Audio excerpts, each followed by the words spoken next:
Try it once more. All right. Now remember what I told you. Carl. Please, Mrs. Benson. I could remember better if you called me Harry. If you don't mind the golf swing, you did come to my studio to get golf instruction? Yes, but that was before I met you. When you came here, I saw your husband. Hmm? That was enough for me. Now let's concentrate on your swing, shall we? Oh, yeah. Try it once more. All right.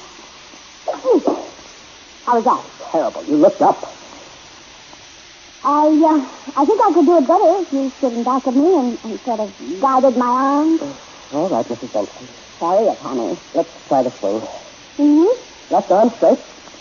Take it back like this. Look, Carl, who wants to swing a golf club? What? I want you, honey. Come on, Carl, you're human. Break down a little bit, Oh, you see? Didn't hurt a bit, did it? Look, Mrs. Benson, we've got to cut this out. We can't see. Well, hello, John. Hello, Mr. Benson. Hi, Harriet. Mm-hmm. How's the instruction coming? Fine. Yeah, it looks pretty good. When did you come in, darling? Yes, What do you mean, when? I mean, just a second or just about a minute ago? What difference does it make? Mr. Benson, I can see how it could make a lot of difference to all three of us.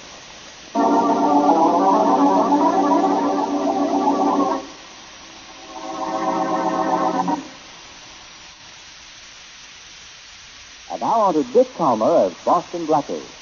Enemy to those who make him an enemy. Friend to those who have no friend.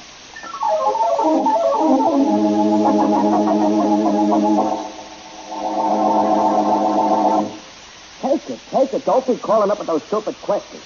And don't call me again until you get that new list of colleges. Goodbye. What kind of imbeciles have I got working for me? What kind do you want, Benson? Don't you get cute, Gordon. I've got enough on my mind. You seemed a little waxed up when you came back from that studio where your wife was getting a golf lesson. What went on? It's none of your business. Okay.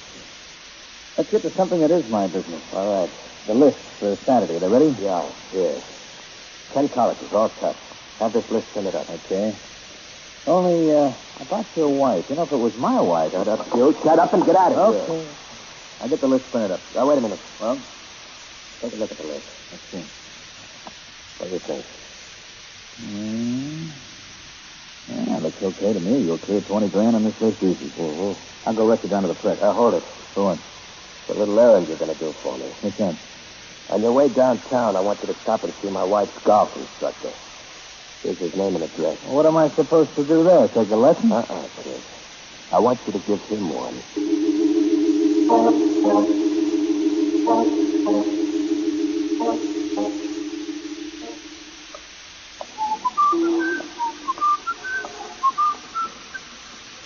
I could have sworn somebody was... Oh, well. Somebody is following me. When it comes around this corner, Hey there. Inspector. Yes. What if you put your hand out when you make a sudden stop? Let's see your license. Blackie, were you following me? Oh, Inspector Faraday? Well, Mary, there is. Very jocular. You were following me. Why? I just happen to be going the same direction you are. You don't flatter yourself. Why not? I know what happened. You heard on the radio there was a murder down here near headquarters. So you came down, saw me, and decided to come with me to see what it was all about. Well, it can't be me talking because the words are strange. But Faraday, you're absolutely right. Yeah, you don't know how right I'm going to be right now. Do tell. You think you're going to investigate this murder with me, huh? Mm-hmm. I got just one question to ask you. What's that? Who needs you? Now, let's stop this nonsense. Tell me about the fellow who was killed, and I won't go look at the body with you. His name was Gordon. Henry Gordon. Yeah. He has a police record. He had a cut on his head which killed him. It was about 3 inches long and a half-inch wide. Go ahead, I'm listening to you. Yeah, this must be novel tonight, then. Maybe. Okay, one more thing. Yeah. In his pocket, we found a typewritten list of 10 charges. We don't know what it means, or who killed Gordon, who dumped him in the lot where he was found. But we don't need you to help us find out. Okay, my friend, you don't need me. But I'm going to find out who killed Henry Gordon, needless to say.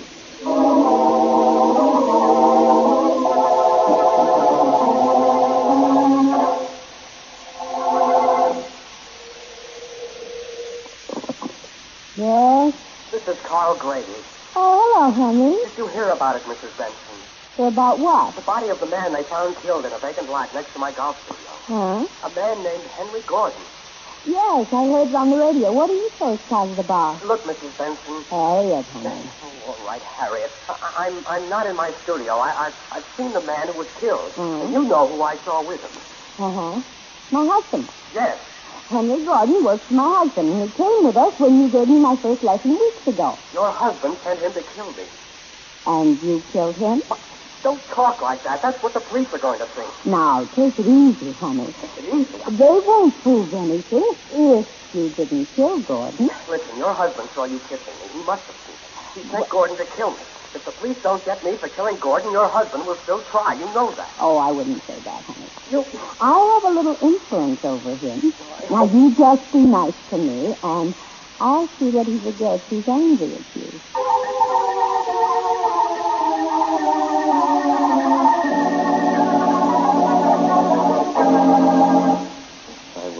If I was only sure. You nervous, Mr. Benson? Sure, I'm nervous. Gordon was knocked off, wasn't he? You want to know who did it for us? You sent him out. Yeah. Come into that golf teacher's studio. They found his body in the lot next door. I think maybe Carver got to Gordon. That's it. It was Les Carver. He wants in on our college racket, don't he? Sure. Maybe he followed Gordon from here and had one of his boys get him. Well, how do we find out? Carver's on his way over here. He called up. Now, you stick close. Keep one hand on your gun. I might need you, Joe, very badly. That's why I'm here. And don't forget. About Gordon, boy. Yeah? The cops found a list of the 10 colleges. Well, ain't they going to figure what we're doing? Don't be silly. Of course not. Why not? Now, look, Joe, you worry about your gun. I'll take care of the thinking around here. Just you... Hi, Benson. Well... Come on in, Ricky. Hi, Carver. Brought a friend, I see, huh? Always bring a friend. Give her the door, Ricky. Right. Mr. Benson and I shouldn't be interrupted. Let's get this over with, Carver. What do you want? Me want? Yeah. I don't want for nothing. Did you say how sorry I am your friend Gordon got bumped? That's all? Sure. Got a deal for you, though, as long as I'm here. What's that? This college racket of yours. I'm in for half. How did you find out what I'm doing? I got friends. Uh-huh. Some of them your friends. Like I said, I'm in for half. You got a deal? Don't be funny. Why should I cut you in? Rick. Okay. Oh! That fool at the door went for his gun, boss. I just nicked him in the head. You shouldn't have had your boy do that, Benson. All Rick was doing was going for a handkerchief. Handkerchief, eh? He's got a little cold. I think you better get him out of here, Carver. He's got a little cold, you say. That's right. Well, try and muscle in, and I'll cure him for you. I'll put the heat on, but good.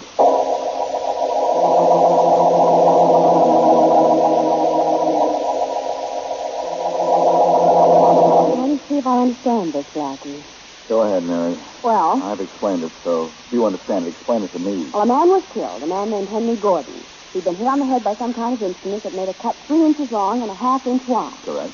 And he had a list of 10 colleges in his pocket, and he had a police record. That's right. And Inspector Farragut doesn't know who killed him, so you're going to find out. I hope. Mm-hmm. I did a little investigating on a hunch I had. I'll bet. The man I wanted to see was out. Huh? I left word for him to come here. I'm going to want to talk to him alone, Mary, so when he comes... I go. Oh, not far. That's all We'll right. just wait in the kitchen or something. As long as we're waiting for him, though, how about a little radio music? Oh, sure. Turn on the thing. Uh-huh. Never mind, Mary. It's probably my friend. See you later. Sure. And just so my hibernating won't be a total loss, I'll whip you up a steak. Right now, I'm hungry for information. There's no vitamins. Okay, I'm coming. Hi. Are you Blackie? That's right. Come in. You're, Grady, Carl Grady. I got your message. What crook? You're goose if I don't get some straight answers. What do you mean? Ever hear of a guy named Henry Gordon? I read about his being killed. Maybe you knew him before that. What? It was too much of a coincidence that he was killed near your golf studio. I don't see how. Unfortunately for you, I do. You do? Look, Grady. Yes? Gordon was a hood, a trigger man, the police say. Ever have any trouble with any mob guys? Of course not. The only... Well, nothing. come here. Let go. I'll let this go in a minute. Yeah? I went to a lot of trouble and a lot of reasoning to find you. So what? Now I want to know what the story is. You know something. I know that this will make you let go. Yeah. Okay, friend. Get up. I'm quite anxious to hear you talk. I've got nothing to say. I'm a golf instructor. I don't know anything about mobs. You're a golf instructor, pal. Unless you talk, I'm in a fair way to get very rough very quickly.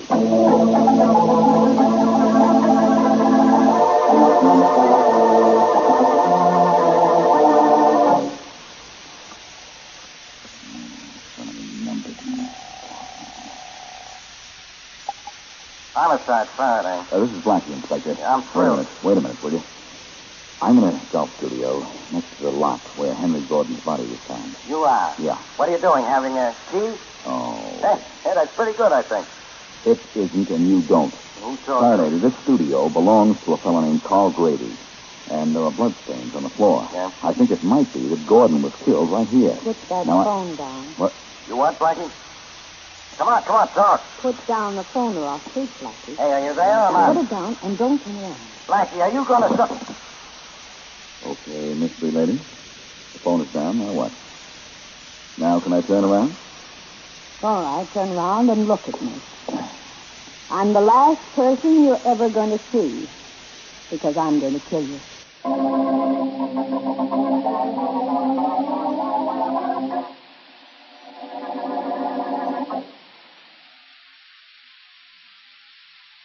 And now, back to Boston Blackie.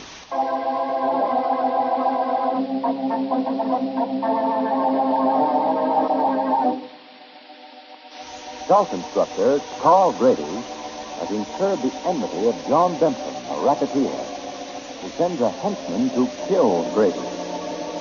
Later, it is the henchman who is found dead. Boston Blackie, discovering evidence that the man was killed in Grady's studio, is held at gunpoint by a woman who threatens to kill him. As we return to our story, Blackie is tied up and the woman is driving him out into the country.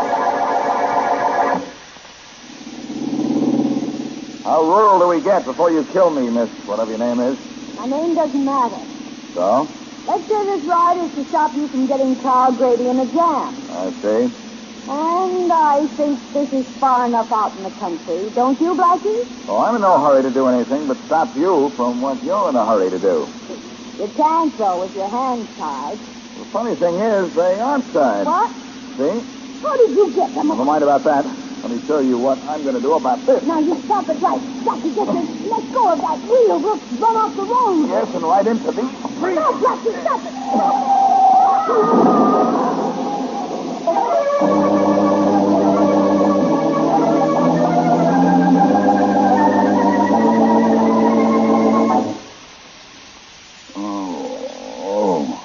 Coming around now, are you, fella? Yeah? Oh. Don't look hurt none on outside. Sitting for a lump on your head big as a pumpkin. You hurt any inside? No, don't think so. What's your name, fella? I'll tote myself to my house over yonder and telephone your folks. My name's Blackie, Boston Blackie. Oh? You needn't phone anyone. What happened to the girl? What girl? The blonde in the blue dress who was driving when we cracked into these trees. Oh, that must be the girl I seen beating down the road just after I heard the noise this here crash. She was all right. Oh, fine.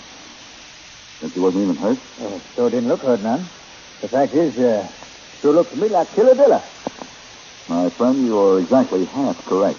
What's that? She was a killer, all right.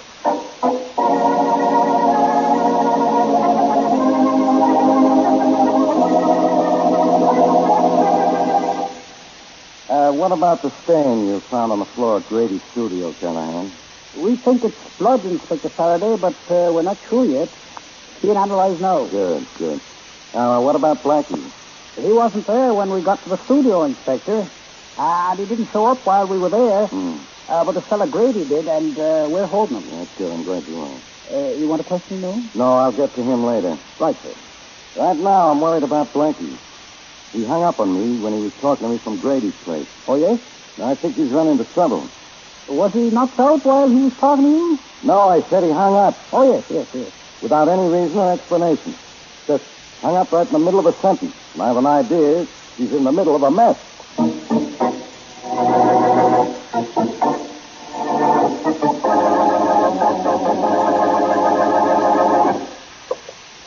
You're not touching your dinner, Harry. Oh. Aren't you hungry? No, not very. How come? Had a rather bad afternoon. I guess I'm too tired to eat. Well, I'm the one who should be nervous. That Carver's out to get me, and he's a tough character. Oh? Incidentally, you don't look too good, you know that? I was in an automobile accident. What? I rented a car and smashed it up.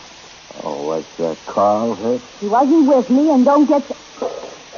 Harriet, what's the matter? You jumped a mile when the doorbell rang. Yeah, I know. Come in. Thought you were dinner, huh, Benson? Oh, Carver. Sure, it's Carver, Benson. Don't get up, either of you. Well, what is it? Well, like I told you in your office, I want in on the college racket, and I'm tired of waiting. Very tired. Oh, why don't you lie down? Don't fool, Benson. Don't do it. Now, wait a minute. Tell me something. How did you know I ran the college racket? Gordon, the guy found bumped off, told me. You didn't know Gordon was crossing you, did you? What's the difference what I knew? Huh? I know one thing now. You'll get natty. I said I want in, Benson, or you go out. Feet first. Look out, Johnny. He's got a gun. I can stop. Good work, Harriet. You knocked him down with that vase. Now I'll finish him. No, John, don't. Johnny, you dead? Are you kidding? But if you hadn't knocked him down with that vase, I couldn't have done it. So, we're in this together. Isn't that nice?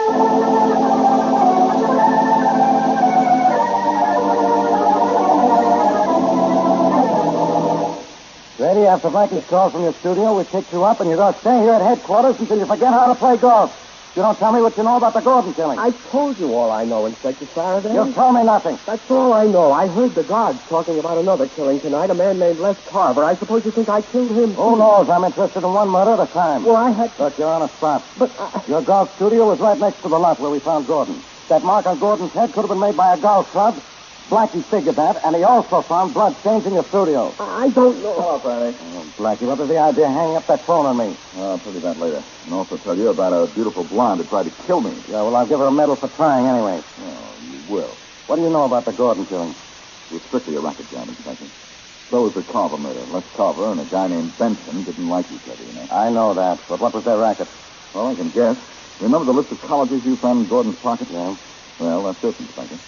It's a list of college teams who play each other this week. Well, what about it? If a guy picks all 5 winners, he gets 30 to 1 odds. Yeah.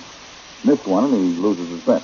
Sounds good to suckers, but it's about 100 to 1 against him. Okay, so you know the racket. Now, who killed Gordon and Carver? Well, Gordon was killed in Grady's golf studio. And one of Grady's golf clubs was used to kill him. Yeah.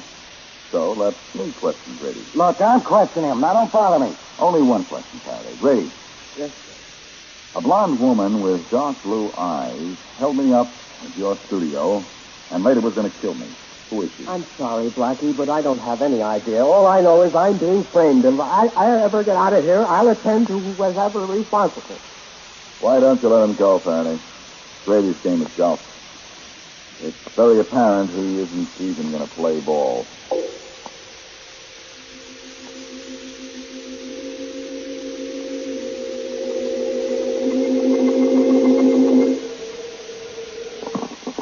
Hello? Hello, Harriet. This is Carl Grady. Yes, Carl. I heard you were in jail. I was, but they let me go. Oh? Look, is it all right to talk? Yes, my husband's upstairs. What is it? I have to talk to you. I'm leaving town on the midnight train, track 6, car 491, compartment 4. Meet me in my compartment at 11:45, will you? Yeah, but look, You Carl. won't have to leave town with me, just as far as the first stop. That's only an hour drive. It's important. Important to who? To you. Well, what's so important about it? You be in my compartment. When the train starts rolling, I'll start talking.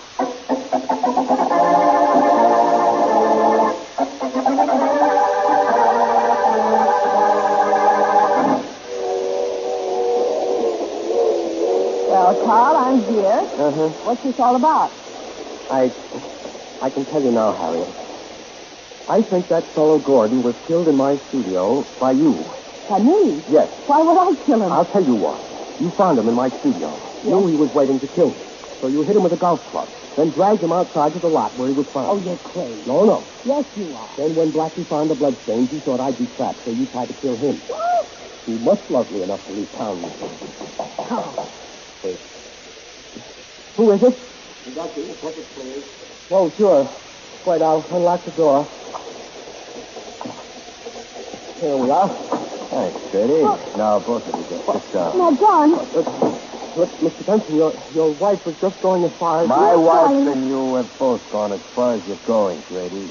Now we'll have a little talk. No, John, believe me, darling. Mr. Grady has me here because he thinks I killed Henry Gordon. He wants to help me get away. Sure. Silly fellow.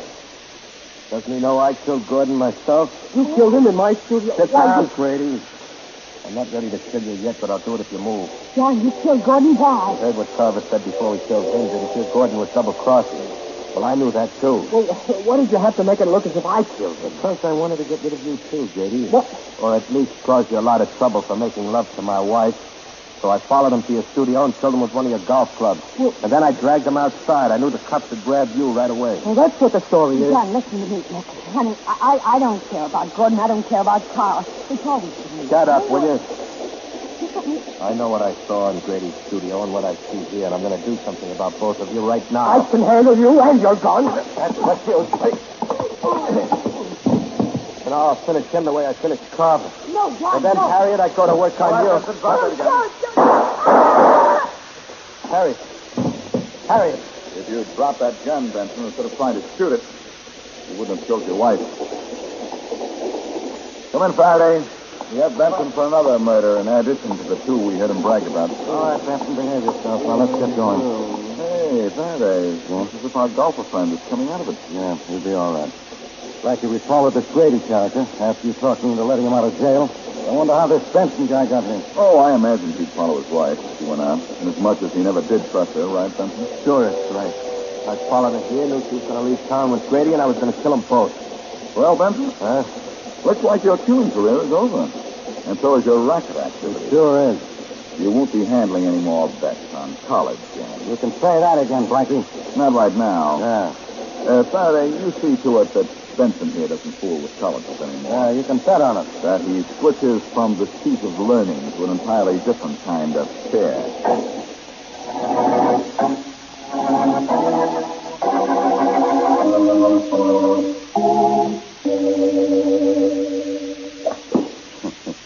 Yeah, you have a nice swing there, Blackie. Thanks. I don't think there's anything about golf I can teach you.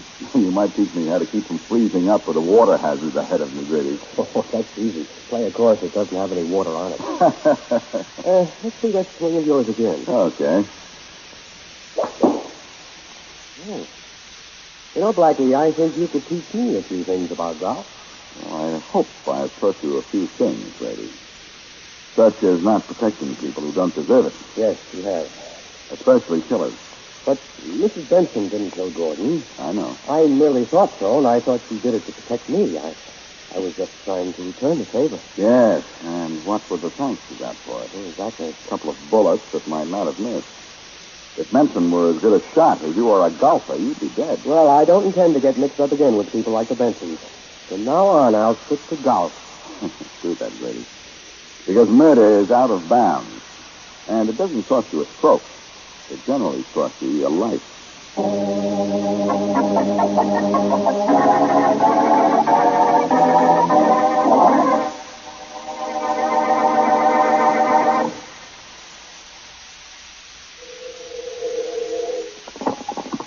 Yeah, Bill Weaver there? yeah, Weaver speaking? could be. Joe Gatling. So? You don't know me and I don't know you, but I think we ought to know each other. That's one man's opinion. Want to know why? You want to tell me? My old man died last week and left everything he owned to me. Huh? You remember my old man, Danny Gatling, don't you? Sure. We did business together a couple of times. Yeah. Nice guy, your old man. Sure, great. Yeah. But all he left me is $1. An ordinary $1 bill. Oh, that's tough. I don't think so, because he told me you'd like to have the dollar he left me. Hmm? That's right. Well. I want you to meet me somewhere, let's say in back of that old closed-up filling station on Fleet Street in an hour. Can do. I thought you could. You'll, have the, dollar bill with you? Sure, I'll have it.